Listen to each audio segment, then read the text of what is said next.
پہلا بنیادی رشتہ خامند اور بیوی ہے، اور آخری رشتہ بھی خامند اور بیوی ہے۔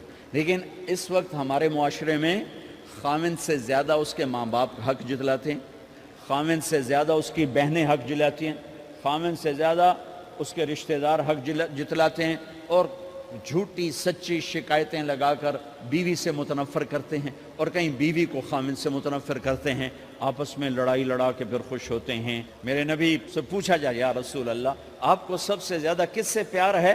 تو آپ نے کہا عائشہ سے۔ اللہ، وہ جھینپ کے کہنے کہ نہیں، میں پوچھ رہا ہوں لوگوں میں آپ کو کس سے زیادہ پیار ہے؟ تو آپ کہتے ابو بکر سے۔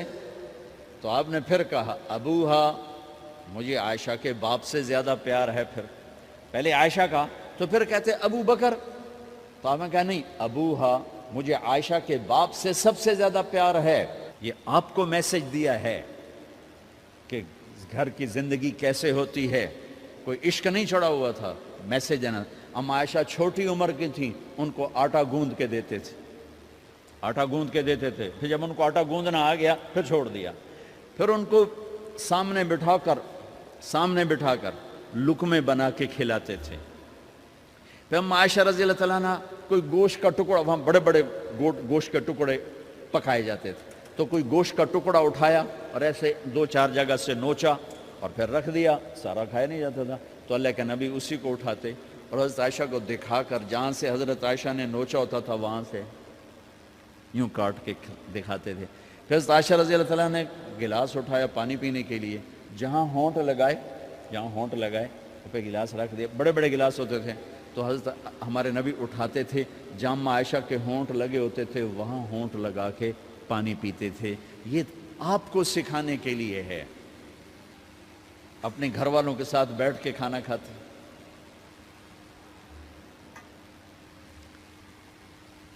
یہ میرے نبی کی معاشرت ہے، یہ میرے نبی کی زندگی۔ گھر میں جھاڑو دیتے، اپنے کپڑے خود دھوتے، کوئی چیزیں بکھری پڑی ہوتی تو بیوی کو نہیں ڈانٹتے، خود اٹھ کے سیٹ کر کے رکھ دیتے، گھر والوں کے ساتھ مل کر برتن دھوتے، صفائی کرتے، گھر والوں کے ساتھ مل کر۔ یہ میرے نبی کی ایک خوبصورت زندگی ہے بھائیوں بہنوں، ہم بھلا چکے ہیں۔ بیوی کے لیے خامد کو سب سے بڑا حقدار۔ بعض لڑکیاں ایسی نادانی کرتی ہیں کہ شادی کے بعد بھی اپنے ماں باپ کی آنکھ کو دیکھ کے چلتی ہیں۔ شادی کے بعد سب سے بڑا حق خامد کا ہے، شادی کے بعد سب سے بڑا حق خامد کا ہے۔ ماں باپ پیچھے چلے جاتے ہیں، بہن بھائی پیچھے چلے جاتے ہیں، لیکن یہ نادانیاں بھی دیکھنے کو ملتی ہیں کہ شادی کے بعد بھی ماں باپ اپنی بچی کو اپنے قابو میں رکھنے کی ترتیبیں سوچتے ہیں تو وہ بھی اپنی بچی کا گھر برباد کر دیتے ہیں۔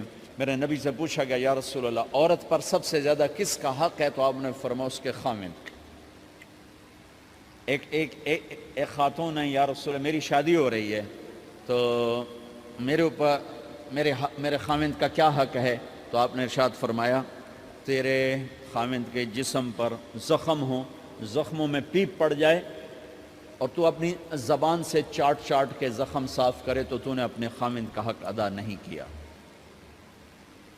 خامد کو سمجھایا کہ سب سے بہترین مسلمان وہ ہے جو بیوی سے اچھا سلوک کرتا ہے، اور میرا سب سے اچھا سلوک ہے اپنی بیویوں کے ساتھ، یعنی قاب قوسین او ادنا آپ کا مقام ہے، اللہ پاک کا دیدار اپنی آنکھوں سے کیا ہوا ہے، اور آپ ہمیں معاشرت سکھا رہے ہیں کہ ایک جہاد کے سفر سے واپس آ رہے ہیں، ام عائشہ ساتھ ہیں، تو آپ نے صحابہ سے کہا بھئی آگے چلے جاؤ، وہ سارے آگے چلے گئے۔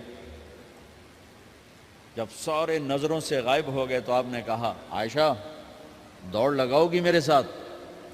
عائشہ نے نہیں کہا، میرے نبی نے کہا دوڑ لگاؤ گی؟ آج کل کا کوئی علامہ بھی یہ نہیں کرے گا، عائشہ دوڑ لگاؤ گی میرے ساتھ؟ کہا جی لگاؤں گی۔ تو دوڑ لگائی تو عائشہ فرماتی ہے میں آگے نکل گئی، اللہ کے نبی پیچھے رہ گئے، چاہے آپ جان بوجھ کے آستہ ہوئے ہوں ان کی دل جوئی کے لیے۔ کچھ سال گزر گئے، پھر جہاد کے سفر سے واپسی ہو رہی ہے تو آپ نے صحابہ سے کہا بھائی آگے چلے جاؤ، وہ سارے آگے چلے گئے، غائب ہو گئے۔ عائشہ دوڑ لگائیں؟ کہا جی لگائیں۔ تو فرمایا کہ ان دنوں میں ذرا موٹی ہو گئی تھی، جب دوڑ لگائی تو اللہ کے نبی آگے نکل گئے، تو پھر آپ نے کہا عائشہ ہذہ بتلک، عائشہ اب تیرا میرا حساب برابر ہو گیا. اس دفعہ تو آگے نکل گئی، آج میں آگے نکل گیا. یہ میرے نبی کی معاشرت ہے کہ بھری محفل میں کہہ رہے ہیں مجھے عائشہ سے سب سے زیادہ پیار ہے. اور عرب میں عیب تھا، جیسے ہمارے ہاں بھی عیب ہے کہ کوئی بھری محفل میں کہ مجھے بیوی سے سب سے زیادہ پیار. کہ تیری ماں کتنے گئی؟ بھائی ماں کا اور خانہ ہے، بیوی کا اور خانہ ہے. ماں کی اور جگہ ہے، بیوی کی اور جگہ ہے. تو میں آپ سب سے کہتا ہوں، ماں باپ کی وجہ سے بیویوں پہ زیادتی نہ کرو، بیوی کی وجہ سے ماں باپ پہ زیادتی نہ کرو.